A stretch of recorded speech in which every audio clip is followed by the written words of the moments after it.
Hi guys, మనం tea ఎలా పెట్టుకోవాలో చూద్దామండి. స్టవ్ ఆన్ చేసుకొని పాలు అయితే పెట్టుకుందాము. ఇప్పుడు షుగర్ని అయితే యాడ్ చేద్దాము. 3 టేబుల్ స్పూన్స్ టీ పొడిని యాడ్ చేద్దాము. ఒక 2 స్పూన్స్ ఆర్ 3 స్పూన్స్. ఇప్పుడు మనం 2 ఇలాచీలను అయితే తీసుకుందామండి. ఇవి కొంచెం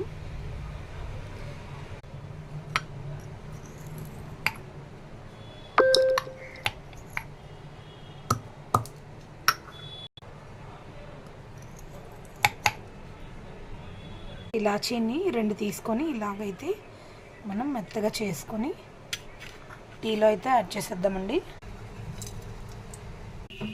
చూసారుగా ఈ విధంగా టీ అనేది స్ట్రెయిన్ చేద్దాము.